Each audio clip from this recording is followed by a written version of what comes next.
Right, so today I am trying out a small car with a huge idea. It takes up less space than a Citroen Ami. It's being sold by Nissan and you can go from an empty battery to fully charged in under a minute. Hang on a minute. Yes, really, no time for a coffee, just a very quick pit stop. Oh, and while you're there, do subscribe to the channel. Otherwise, Ginny is going to make me drive this all the way back to London, which is going to mean many, many pit stops. Right, let's set the scene. Silence is a company best known for electric scooters, the kind that make Deliveroo drivers feel like Formula One drivers.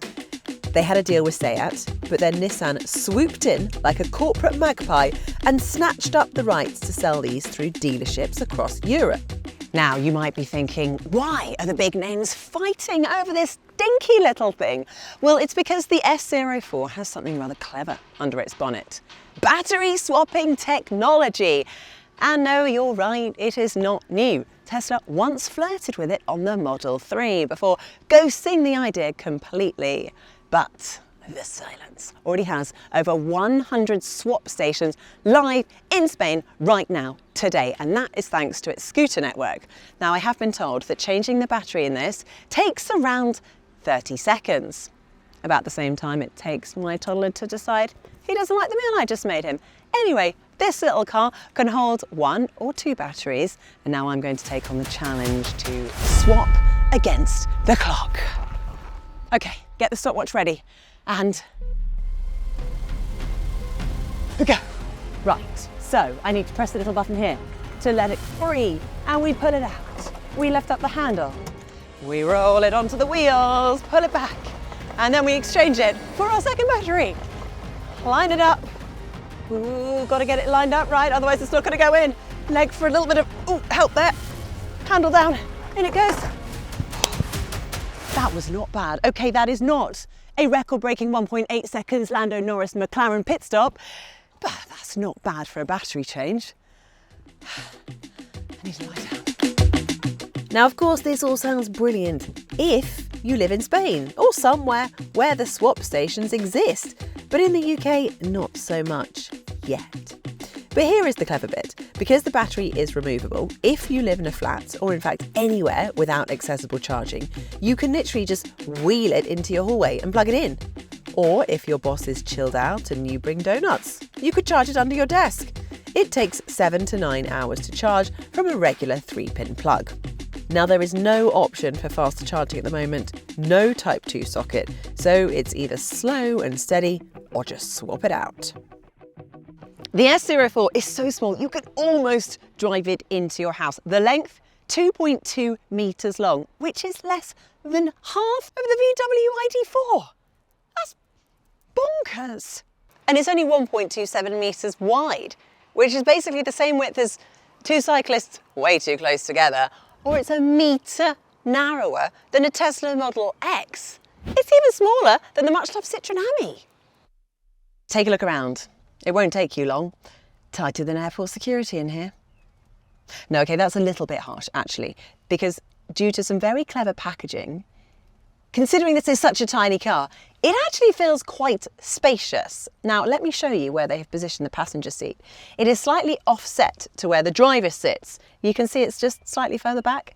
This is very clever, because what it means is that you don't bang elbows and bang shoulders, and when you sit, you know, you can sort of bulge over a little bit and not, you know, get too close to your passenger. So very clever on that front. You've got your infotainment system up here. Phone stand, if that's where that goes. The little digital display with all your driving information is actually pretty good. And then, yeah, I mean, it's plasticky and kind of as you would expect for a car of this level. A very nice little handy net to put your very tiny handbag or a piece of paper. Now let's talk safety, because honestly it is pretty minimal. It feels sturdier than an Ami, but it is classed as a quadricycle, not a car. So airbags, nope. Crumple zones, nope. Now, I think there's a bit of black magic at play. Let's talk about the boot. This is not just a token glove box. No, this is 217 litres of boot space. This is bigger than the boot in the new electric Mini. It's 3 times the size of the boot in the Citroën Ami. I mean, this is a boot where you could actually go away for the weekend and actually pack some stuff. I mean, you'd have to leave the dog at home, but, you know, that's no bad thing. You need a break occasionally. And if you need even more space, there's a van version coming. Bin the passenger seat and instead load it with parcels, pizzas, parsnips, pineapples, potentially even a pet pig. This video is brought to you with Anderson EV, the UK's most awarded home charge point brand of 2024, offering over 200 colour and finish options, a market-leading 7-year warranty and a unique hidden tethered cable. Right, let's see how this miniature marvel actually drives. Just like the Ami, the S04 is officially a quadricycle, which means restrictions. There are 2 versions. The L6E with a ferocious 8 horsepower and 28 miles per hour top speed, and the L7E, which lets you live life on the edge at 54 miles per hour. The L6E can technically be driven by 16-year-olds, which is great, unless you have 16-year-old neighbours. You can have 1 or 2 5.5 kilowatt hour batteries. 1 gives about 50 miles, 2 gives 109 miles. Yes, I know the maths does sound weird, but basically with the 2 battery option, they can share the load and be more efficient. There's also a 55 watt battery preheater for cold weather. It's like a tiny electric blanket for your car's heart and will improve performance. Okay, well, since I'm no longer 16 years of age, or maybe emotionally, but not officially, I have gone for the big boy, the L7E. We've got 19 horsepower and a mighty 98 miles of range. Let's go. Now it's rear wheel drive, twin motors, more motors than a golf cart, fewer than a spaceship though. We're looking at a top speed of 58 miles per hour. Now, having driven it for not that long, but I can say that 58 miles an hour is enough to survive on a dual carriageway. It is not enough to give you confidence to drive on a motorway though. I would stay well clear of those. Also, do not expect to win any drag races in this at all. You know, with electric cars, we love 100% torque, instant acceleration. This is somewhat missing. Probably partly due to the small battery size, but it's so lightweight. I am a bit surprised. I'm a bit disappointed in the way that it handles. It's just not that zippy. The whole point of this car is that it's small. You're supposed to be nipping around town from tiny space into tiny space, and this just doesn't feel that nippy, unfortunately. You hit the throttle and it's like, and we're off. There's a lag. And I gotta say, there is also a lag when you press the brake pedal. The brakes are really spongy, they're very soft, which is making me just feel a little bit nervous driving in these city streets when there are cars and bikes everywhere. Off we...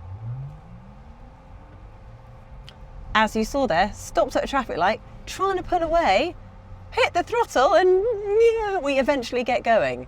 And then I'm on the brakes, and we slowly roll to a stop. So I would say, yeah, bit of feedback there. Not what you would expect when driving an electric car. Now, the other thing I need to draw your attention to, the infotainment system. I mean my phone in this little holder down here. It was absolutely brilliant for the first 3 corners out of the car park. Then it overheated and switched off. So yes, effectively I did get lost for a moment or 2. The car is connected to my phone using Bluetooth, so you can blast your tunes while dodging potholes. And the app, it is genuinely impressive. It lets you check your battery, unlock the car, and even grant access to a mate remotely. It's a bit like being a car-sharing king. You get 1 year of free connectivity, and then it's around £3 a month per subscriber. Now, this comes with 3 different drive modes, Eco, City and Sport. Yes, you heard it, let's whack it into Sport. In a car smaller than most shoes, we have Sport. But let's give it some credit because it does sharpen the throttle, it does add stronger regen, and you can feel it a little bit. Now, when it comes to ride quality, well, as you would expect, it's pretty firm, which in Spain is actually fine because the roads here are actually really, really nice. But what about when we go to the UK? Cratered riddle streets? Less so. And also, I was thinking about this, you know the weird middle of the road speed humps? Unfortunately, this car is going to be too narrow to straddle them, but too wide to dodge in between them. So the only thing you're going to be able to do is just brace yourself, deal with it head on, and try and use the brakes. Despite all of that though, it feels surprisingly stable for something that could be parked in a wardrobe. And with its tiny turning circle, it's brilliant for tight urban corners, alleys, and possibly revolving doors. But here is the real kicker. The price. Now, the Citroën Ami starts at £7,695. The Dacia Spring, which is a proper car, is £14,995, and often it is discounted. The cheapest S04 comes in at about £8,500 without the battery. This version is around £15,850. Gulp. Now, renting the battery actually cuts the upfront cost by around 40%, but adds a monthly fee. £35 to £45 depending on usage. And with that, you get 6 to 12 battery swaps bundled in, but then it's going to be €5 a pop, which is roughly the same as the UK's most expensive rapid chargers. Now, I do think there are going to be more clever finance packages to sweeten the deal to make it a bit more palatable. And according to official figures, the S04 does 10 miles per kilowatt, which is about triple than what you'd get from a chunky family SUV. In a world made for cars like this, the S04 would be a revelation, right? We would reclaim our streets, halve our parking problem, and never worry about public charging again. But the world isn't like that yet, is it? Especially not in the UK. However, if you are after something cheap to run, fun to drive, and batteries that you can carry into your flat, the Silence might just speak to you. Let us know what you think. Is this the future of urban motoring? Or is it just a quirky side street?